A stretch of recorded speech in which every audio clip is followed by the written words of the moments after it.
أما بعد فأعوذ بالله من الشيطان الرجيم بسم الله الرحمن الرحيم قد جاءكم برهان من ربكم صدق الله العظيم إن الله وملائكته يصلون على النبي يا أيها الذين آمنوا صلوا عليه وسلموا تسلیما۔ بڑے پیار، محبت، الفت، عقیدت، ادب اور احترام کے ساتھ درود و سلام کا نذرانہ پیش کیجیے۔ الصلاۃ والسلام علیک یا سیدی یا رسول اللہ وعلی آلک و اصحابک یا سیدی یا حبیب اللہ۔ الصلاۃ والسلام علیک یا سیدی یا رحمت للعالمین وعلی آلک و اصحابک یا خشک شاخوں کو وہ تازہ گلاب دیتے ہیں، خشک شاخوں کو وہ تازہ گلاب دیتے ہیں، عہد پیری کو وہ پھر سے تازہ شباب دیتے ہیں۔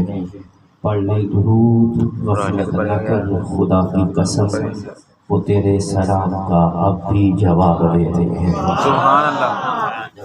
سے پڑھیے صلوات۔ الصلاۃ والسلام علیک یا سیدی یا رسول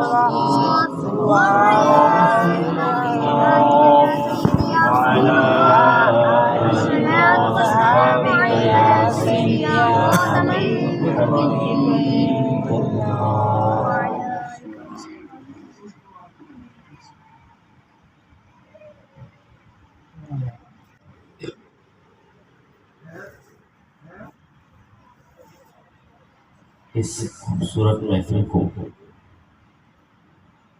محترم جناب محمد فرید صاحب نے سجایا ہے۔ مجھ سے قبل آپ نے بڑا ہی ایمان افروز قبلہ مفتی صاحب سے آپ نے سماعت فرمایا ہے۔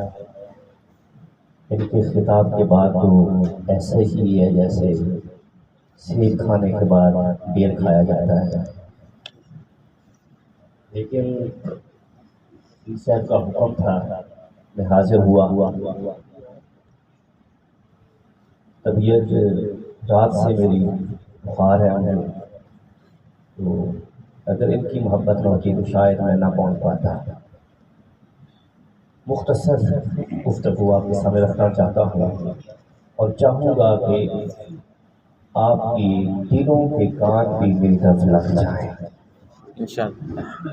تاکہ جو پیغام میں آپ تک پہنچانے آیا ہوں وہ آپ کی روحوں میں اتر جائے۔ میرا کوئی سریلا یا بڑے جوشیلا خطاب نہیں ہوتا، میں سادہ سی باتیں کرتا ہوں اور آپ کی توجہ چاہوں گا بس۔ وقت کے دامن میں رہتے ہوئے صرف ایک حضور کے معجزات میں سے ایک معجزہ آپ کے سامنے رکھ کے بات کو ختم کر دوں گا۔ جب حضور علیہ السلام نے نبوت کا اعلان فرمایا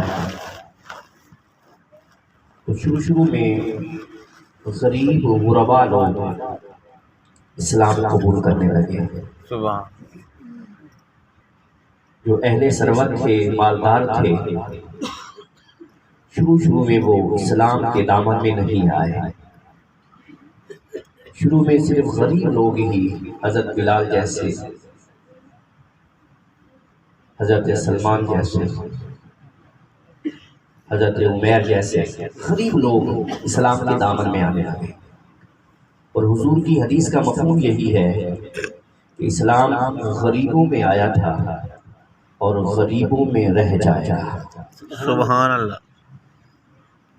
جب حضور نے اعلان نبوت فرمایا، غریب لوگ حضور کے دامن میں آنے لگے، تو کفار مکہ جو تھے، جو مکہ کے بڑے بڑے سورما تھے، بڑے بڑے سردار تھے، انہیں تکلیف تو ہوئی لیکن اتنی تکلیف نہیں ہوئی جتنی ہونی چاہیے تھی۔ انہوں نے یہ سمجھا کہ اگر یہ غریب لوگ حضور کے دامن میں آ ہی گئے تو کیا ہوگا، کل جب مقابلے کا وقت آئے گا 2 منٹ بھی نہیں ٹک سکیں گے۔ پریشان تھے لیکن اتنے پریشان نہیں تھے کہ کوئی قدم اٹھایا جاتا. لیکن جب دیکھا کہ حضرت امیر حمزہ بھی اسلام قبول کر گئے ہیں اور حضرت عمر بن خطاب بھی حضور کے دامن کے ساتھ جڑ گئے ہیں، اب انہیں پریشانی ہوئی کیونکہ یہ سردار تھے. اب انہیں پریشانی ہوئی کہ اگر ان جیسے لوگ بھی حضور کے دامن کے ساتھ جڑ گئے تو پھر ان کا راستہ نہیں روکا جا سکے گا. ابھی کچھ کیا جائے ان کا راستہ روکا جائے. اب سب سے بڑا دشمن جو ہے ابو جہل تھا. اس کا ایک دوست تھا جو یمن میں رہتا تھا، نام اس کا حبیب یمنی تھا. سبحان اللہ. وہ بڑا دانا تھا، حکیم بھی تھا. ابو جہل کا دوست تھا. اس نے حبیب یمنی کو پیغام دیا کہ جلدی سے آ، مکہ میں تجھ سے ایک اہم موضوع پہ بات کرنی ہے. حبیب یمنی صبح سویرے ہی مکہ پہنچ آیا. ابو جہل کی حویلی میں آیا تو وہاں باقی سردار بھی بیٹھے تھے. حبیب یمنی نے ابو جہل سے کہا کہ تو نے بڑی جلدی میں مجھے بلایا ہے، مجھے بتا معاملہ کیا ہے، کس اہم موضوع پہ بات کرنی ہے. میں اتنا جلدی سے جو ہے وہ صبح سویرے وہاں سے چل کے یہاں پہنچا، مجھے بتا کیا معاملہ ہے. ابو جہل نے کہا کہ بات یہ ہے کہ رشتے میں میرا بھتیجا لگتا ہے، نام اس کا محمد ہے صلی اللہ علیہ وسلم. جب حبیب یمنی نے نام سنا تو کہا یہ نام تو بڑا پیارا لگتا ہے. سبحان اللہ. ابو جہل نے کہا کہ اتنی جلدی کیا ہے کہ ابھی سے اس کی تعریفوں میں لگ گیا ہے، بات تو سن لے، بات کیا ہے. کہا بتا کیا بات ہے. کہا رشتے میں میرا بھتیجا ہے، نام اس کا محمد ہے صلی اللہ علیہ وسلم. 40 سال بڑے سونے گزارے ہیں. ہم انہیں صادق بھی کہتے رہے، امین بھی کہتے رہے. وہ صادق بھی ہے، امین بھی ہے، اور صادق بھی ایسا ہے کہ جو اس کے ساتھ جڑ جاتا ہے اسے بھی صدیق بنا دیتا ہے. سبحان اللہ. صرف صادق ہی نہیں ہے بلکہ جو اس کے ساتھ جڑ جاتا ہے اسے بھی صدیق بنا دیتا ہے. صادق بھی کہتے رہے، ہم امین بھی کہتے ہیں. 40 سال بڑے سونے گزارے ہیں اس نے. لیکن جب 40 سال مکمل ہوئے ہیں اب عجیب سی باتیں کرتا ہے. کبھی کہتا ہے میں اللہ کا نبی بن کے آیا ہوں، کبھی کہتا ہے میں اللہ کا رسول ہوں، کبھی کہتا ہے مجھ پہ وحی آتی ہے، کبھی کچھ کہتا ہے، کبھی کچھ کہتا ہے. تو حکیم ہے، ذرا چیک تو کر کہ مسئلہ کیا ہے تاکہ اس کا علاج کیا جا سکے. حبیب یمنی نے کہا ٹھیک ہے تم اسے بلاؤ، میں چیک کر لیتا ہوں. ابو جہل نے کہا کہ بلا تو لیتا ہوں لیکن پہلے مجھے بتا تو کرے گا کیا. حبیب یمنی نے کہا کہ بات سادہ سی ہے، میں حکیم ہوں. جب وہ آئیں گے میں اس کا ہاتھ پکڑ کے چیک کروں گا نبض، مجھے پتا چل جائے گا کہ مرض کیا ہے، علاج کر دوں گا. جب آئیں گے ہاتھ پکڑوں گا پتا چل جائے گا. ابو جہل فوراً بولا، کہا عجیب بات کرتا ہے، تو کہتا ہے میں اس کا ہاتھ پکڑ کے چیک کروں گا. وہ تو ایسا ہے جو ایک بار ہاتھ پکڑ لیتا ہے پھر قیامت کے دن بھی نہیں چھوڑے گا. سبحان اللہ. وہ تو ایک بار جو اس کا ہاتھ تھام لیتا ہے تو پھر وہ پکڑ کے رب کی بارگاہ میں پہنچا دیتا ہے. سبحان اللہ. یہ نہیں ہو سکتا، اس کا ہاتھ نہیں پکڑ سکتا. کہا چلو ٹھیک ہے ہاتھ نہیں پکڑوں گا، چلو بلا تو صحیح انہیں. کہا بلا تو ہوں لیکن مجھے پہلے بتا کہ کرے گا کیا. کہنے لگا ابو جہل کہ ٹھیک ہے میں اس کا ہاتھ نہیں پکڑوں گا، بس چند باتیں اس سے کروں گا مجھے اس کی گفتگو سے پتہ چل جائے گا کہ معاملہ کیا ہے، میں علاج کر دوں، اس سے باتیں کروں گا پتہ چل جائے گا۔ ابو جہل پھر بولا، کہا عجیب بات کرتا ہے، تو کہتا ہے میں اس سے باتیں کروں گا، وہ تو باتیں اتنی میٹھی کرتا ہے، انسان تو انسان رہے، پتھر بھی اس کے بن جاتے ہیں۔ سبحان اللہ، وہ تو باتیں اتنی میٹھی کرتا ہے، انسان تو انسان رہے، پتھر بھی اس کے ہو جاتے ہیں۔ ابو جہل کہنے لگا ابھی کل کی بات ہے، میں ہاتھوں میں کنکریاں لے کے چلا گیا، اس کے پاس چلا گیا، میں نے کہا اگر تو نبی ہے تو بتا میری مٹھی میں کیا ہے۔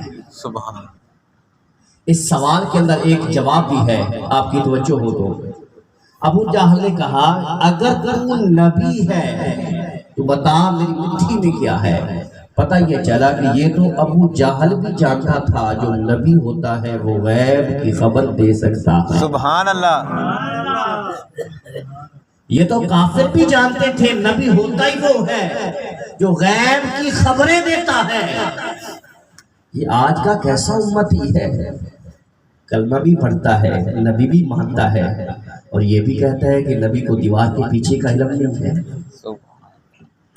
جتھے ورا قرآن دے پھول سارے، جتھے ورا قرآن دے پھول سارے، تیری شان جیا نہیں کیوں ہو جٹھا، تیری شان دا کرے مقابلہ جہڑا، انہوں عاشقاں اصلی چور جٹھا، کوئی نور آکھے کوئی بشر آکھے، رات دینے پیندا ایہی شور جٹھا، اللہ والیاں گل مکا چھڈی، تسی ہو جٹھا اسا ہو جٹھا۔ سبحان اللہ،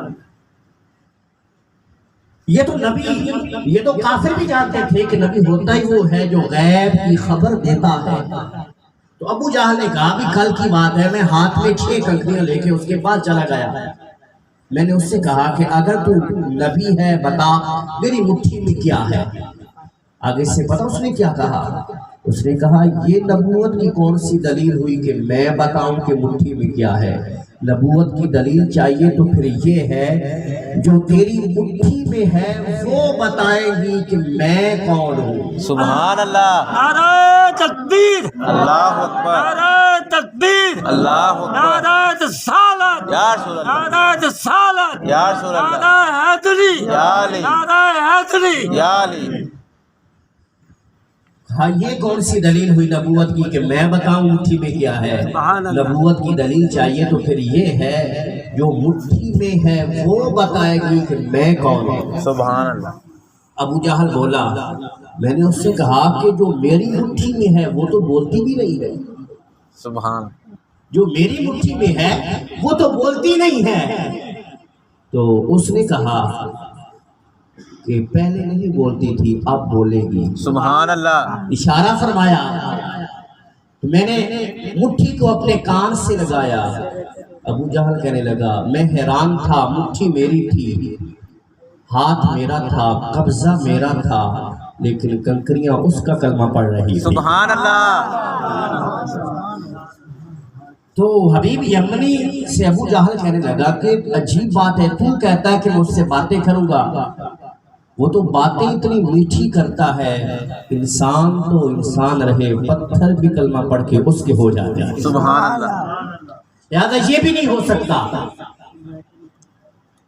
حبیب یمنی کہنے لگا چلو ٹھیک ہے، نہ میں اس سے باتیں کروں گا نہ اس کا ہاتھ پکڑوں گا، لیکن بلا تو صحیح اسے۔